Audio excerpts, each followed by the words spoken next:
اعوذ باللہ من الشیطان الرجیم بسم اللہ الرحمن الرحیم۔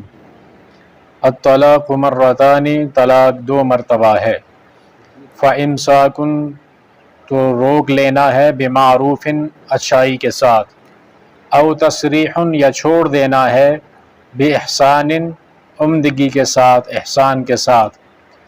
وَلَا يَحِلُّ لَكُمْ اور نہیں ہے حلال تمہارے لیے، أَن تَأْخُذُوا کہ تم لے لو، مما اس چیز میں سے، آتیتموہن جو تم نے دیا ہے ان کو، شیئن کچھ بھی، الا مگر، ان یخافا یہ کہ ان کو ڈر ہو، اللہ یقیما کہ وہ قائم نہ کر سکیں گے، حدود اللہ اللہ تعالیٰ کی حدوں کو۔ فَإِنْ خِفْتُمْ پس اگر تم ڈرو، اللہ یقیما کہ وہ نہ قائم رکھ سکیں گے، حدود اللہ اللہ تعالیٰ کی حدوں کو، فلا جناح علیہما تو ان دونوں پر کوئی گناہ نہیں، فی مفتدت اس چیز کے بارے میں جو عورت چھوڑ دے، بہی اس کے ساتھ، تلک حدود اللہ یہ اللہ کی حدیں ہیں، فلا تعتدوها تو تم ان کو مت توڑو، ان سے تجاوز نہ کرو۔ وَمَن يَتَعَدَّ اور جو کوئی توڑ ڈالے،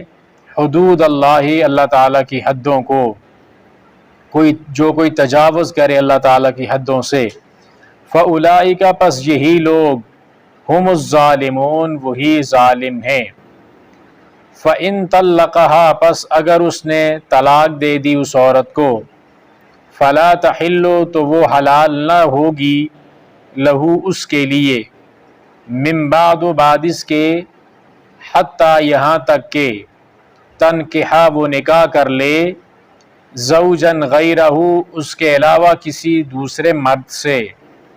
فَإِن طَلَّقَهَا پس اگر وہ طلاق دے دے اس کو،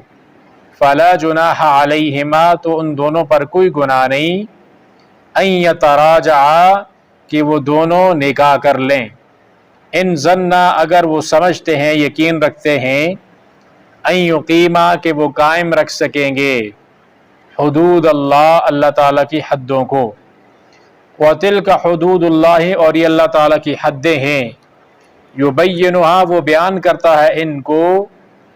لقوم یعلمون اس قوم کے لیے جو علم رکھتے ہیں، جو جانتے ہیں۔ وَإِذَا طَلَّقْتُمُ النِّسَاءَ اور جب تم طلاق دو عورتوں کو، فَبَلَغْنَا اور وہ پہنچ جائیں، اجلہن اپنی عدت کو، فَأَمْسِكُوهُنَّ پس روک لو ان کو، بمعروف اچھے طریقے کے ساتھ، او سرحوهن یا ان کو چھوڑ دو، بمعروف اچھے طریقے کے ساتھ، وَلَا تُمْسِكُوهُنَّ اور مت ان کو روکو، ضراراً نقصان پہنچانے کی غرض سے، لتعتدوا تاکہ تم زیادتی کرو۔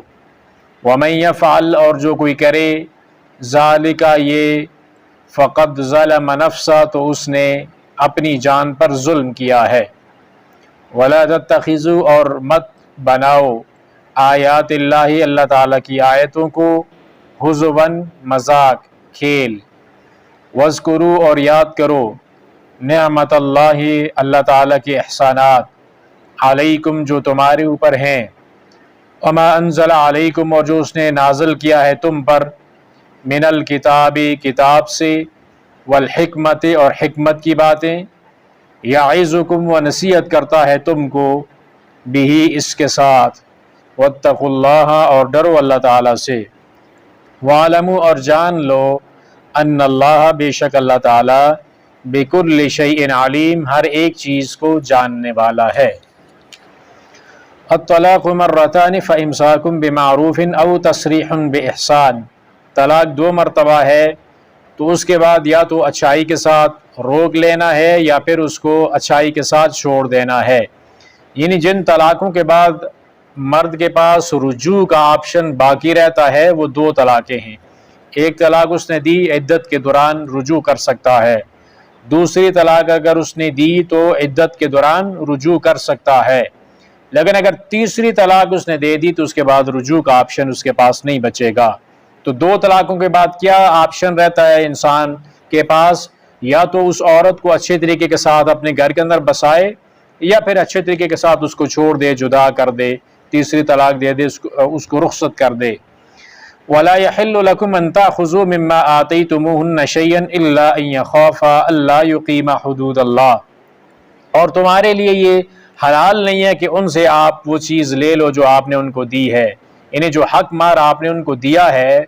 تو جب بھی طلاق دو گے اس عورت کو تو وہ سارے کا سارا حق مار اس کو دینا پڑے گا، اس میں سے کوئی بھی چیز مرد لینے کا حق نہیں رکھتا، اس لیے کہ جو حق مار اس نے اس عورت کو دیا تھا اس کے بدلے میں اس نے فائدہ حاصل کیا۔ اللہ تعالیٰ نے اس کے لیے ایک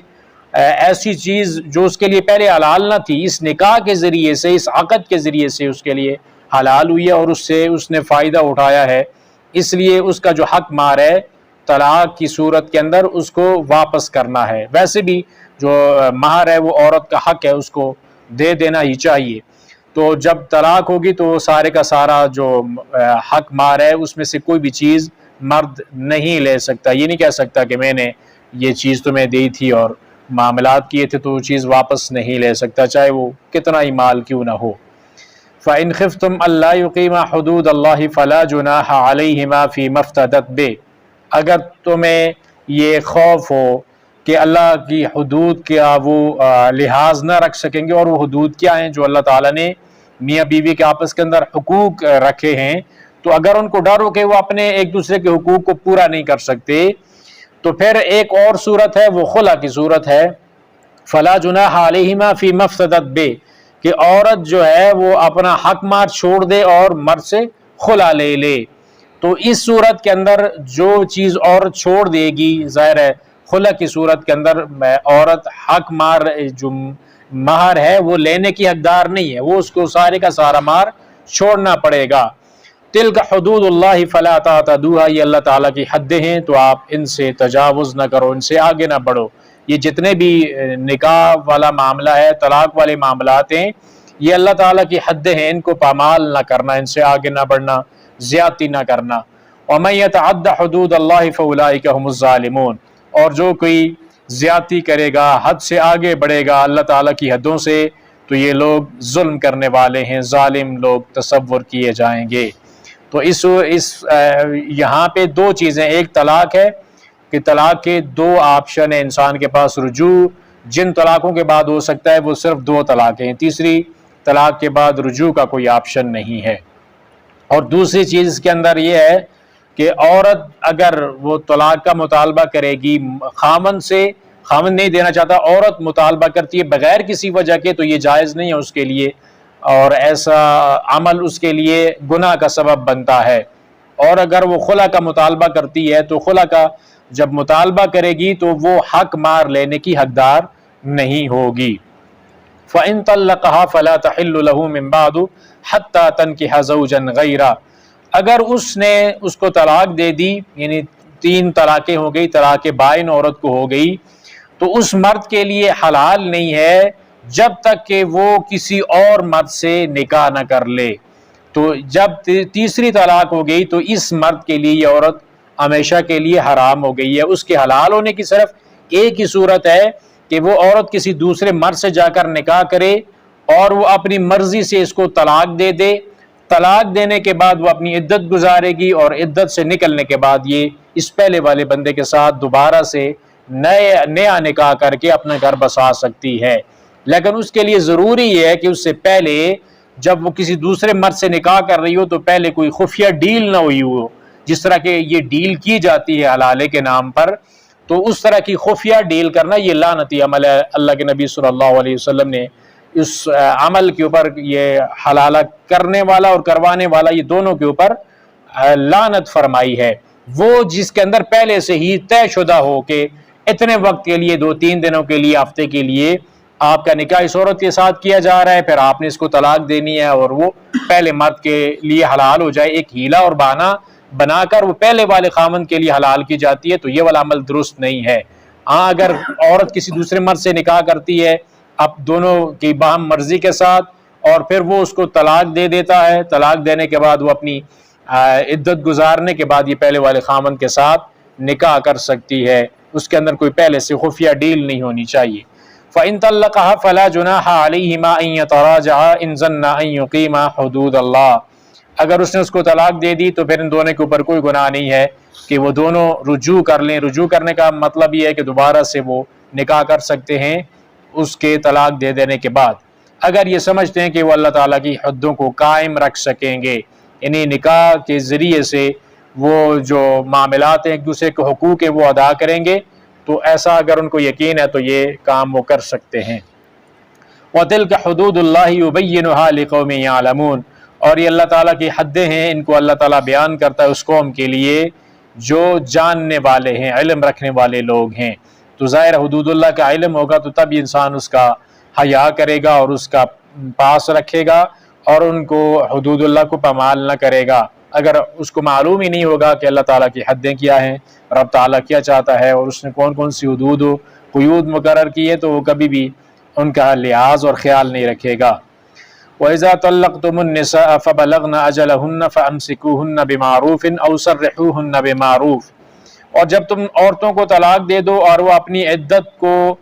پہنچنے کے اوپر آئیں، یعنی عدت ختم ہونے والی ہو، تو اس سے پہلے آپ نے کیا کام کرنا ہے کہ اس کو یا تو آپ رجوع کر لو، فَأَمْسِكُوهُنَّ بِمَعْرُوفٍ، اس کو روکنے کا مطلب یہ ہے کہ آپ نے اسے رجوع کر لینا ہے، یا پھر اس کو چھوڑ دو اچھے طریقے کے ساتھ۔ زمانہ جاہلیت کے اندر ایسا ہوتا تھا کہ طلاق دیتے تھے، پھر رجوع کر لیتے تھے، پھر طلاق دی، پھر رجوع کر لیا، اس طرح یہ سلسلہ چلاتے رہتے تھے اور ان کا مقصد عورت کو تنگ کرنے کا ہوتا تھا۔ تو اس لیے اسلام نے یہ جو ایک تو طلاق کی جو باریاں ہیں ان کو ایک جگہ پہ لیمیٹڈ کر دیا کہ 2 مرتبہ ہی آپ کے پاس طلاق کا آپشن ہے، تیسری مرتبہ کے بعد آپ کے پاس رجوع کی کوئی صورتحال نہیں رہے گی، اور عدت کے لیے بھی ایک وقت مقرر کر دیا۔ اور اس کی عدت کے حوالے سے ہم پچھلے بات کر چکے ہیں کہ عورتوں کی ان کے حالات کی وجہ سے کیا کون سی عدت ہے ان کے اوپر، کتنے، کسی کے اوپر 3 مہینے، کسی کے اوپر 3 حیض ہے، اور کسی جو حمل والی ہے اس کا عدت وضع حمل ہے، تو وہ والی اللہ ایک حد مقرر کر دی کہ ان مہینوں کے اندر یا ان ایام کے اندر اس عورت نے اپنی عدت گزارنی ہے۔ تو اس عدت کے دوران عدت جب ختم ہو رہی ہو تو اس میں سے ایک کام کرنا ہے، یا تو اس کو رجوع کرنا ہے یا اس کو چھوڑ دینا ہے۔ وَلَا تُمْسِكُوهُنَّ ضِرَارًا لِتَعْتَدُوا، اور ان کو اس غرض سے نہیں روکنا، اس سے رجوع اس غرض سے نہیں کرنا کہ آپ ان کے ساتھ زیادتی کر سکو۔ تو عورت کے حقوق کا خیال کرتے ہوئے کہ عورت کے اوپر کوئی کسی قسم کا ظلم نہ ہو، اس کے اوپر کوئی زیادتی نہ ہو، تو اس لیے اسلام نے یہ حدود مقرر کی ہیں۔ وَمَن يَفْعَلْ ذَلِكَ فَقَدْ ظَلَمَ نَفْسَهُ، اور جو کوئی انسان ایسا کرے گا تو وہ گویا اپنی جان کے اوپر ظلم کر رہا ہے، یعنی اللہ تعالیٰ کی نافرمانی کر رہا ہے۔ تو رب العالمین کی نافرمانی انسان کی اپنی جان کے اوپر ظلم کرنے کے مترادف ہے، اللہ تعالیٰ کے دربار کے اندر اس کی پکڑ ہوگی۔ وَلَا تَتَّخِذُوا آیَاتِ اللَّهِ هُزُوًا، اور اللہ تعالیٰ کی جو آیتیں ہیں وہ ان کو مذاق نہ بناؤ، کہ مذاق، بعض لوگ ایسے ہوتے ہیں کہ وہ طلاق دیتے ہیں کہ بعد میں کہتے ہیں ہم نے تو اس کے معاملے کے اندر مذاق کیا تھا۔ تو یہ جو نکاح اور طلاق کا مسئلہ ہے اس کے اندر مذاق کی بھی گنجائش نہیں ہے، اور اللہ کے نبی صلی اللہ علیہ وسلم کی حدیث ہے کہ 3 چیزیں ان کا مذاق بھی حقیقی سمجھا جائے گا، اور اگر کسی نے نیت کے ساتھ وہ کام کیا تب بھی وہ اسی کو حقیقت سمجھا جائے گا۔ اس کے اندر نکاح، رجوع اور طلاق، یہ تینوں چیزیں یہ مذاق کے کام نہیں ہے کہ انسان کہے کہ میں نے مذاق کے اندر کہا تھا اسے میں نے نکاح کرنا ہے، یا مذاق کے اندر میں نے رجوع کیا تھا، یا مذاق کے اندر میں نے طلاق دی تھی۔ تو یہ اللہ تعالیٰ کی آیتیں ہیں، ان کو ہنسی مذاق نہیں بنانا چاہیے۔ وَاذْكُرُوا نِعْمَتَ اللَّهِ عَلَيْكُمْ وَمَا أَنزَلَ عَلَيْكُمْ مِنَ الْكِتَابِ وَالْحِكْمَةِ يَعِظُكُمْ بِهِ، اور اللہ تعالیٰ کے جو احسانات ہیں ان احسانات کو یاد کرو جو اللہ تعالیٰ نے تمہارے اوپر کیے ہیں، اور جو رب العالمین نے تمہارے اوپر کتاب نازل کی ہے۔ یہ بھی رب العالمین کا ایک بہت بڑا انعام ہے، تو اس انعام کا شکر ادا کرو کہ اللہ تعالیٰ نے تمہیں کتاب دی اور حکمت کی باتیں سکھائی، اور اس کے ساتھ تم کو رب العالمین نے نصیحت بھی کی۔ وَاتَّقُوا اللَّهَ وَاعْلَمُوا أَنَّ اللَّهَ بِكُلِّ شَيْءٍ عَلِيمٌ، اور اللہ تعالیٰ سے ڈرتے رہا کرو اور اس بات کو جان لو کہ اللہ تعالیٰ ہر چیز کو جاننے والا ہے۔ جتنے بھی معاملات ہیں انسان کی زندگی کے ساتھ تعلق رکھنے والے، ان میں انسان کو اللہ تعالیٰ کا خوف اور ڈر رکھنا چاہیے، کہیں پہ بھی اللہ کی حدوں کو پامال نہیں کرنا چاہیے، کسی کے اوپر ظلم اور زیادتی نہیں کرنی چاہیے، کہ یہ جو معاملات ہیں اللہ رب العالمین ہر ایک چیز کا علم رکھنے والا ہے، بے خبر نہیں ہے، ہر انسان کے ہر عمل کو لکھا بھی جا رہا ہے، خود رب العالمین اس کے اوپر گواہ ہے، اور رب العالمین جو ہے اس کی ذات جو ہے وہ بولتی بھی نہیں ہے۔ تو اس لیے انسان کو اللہ تعالیٰ کا خوف اور ڈر رکھنا چاہیے، اور اللہ رب العالمین کی جو صفت علیم کے وہ سینوں کے راز تک جانتا ہے، اس سے انسان کو خوف کھانا چاہیے کہ وہ کسی قسم کا کوئی ایسا معاملہ نہ کرے کہ آخرت کے اندر اس کے لیے اللہ تعالیٰ کی پکڑ کا وہ سبب بن جائے۔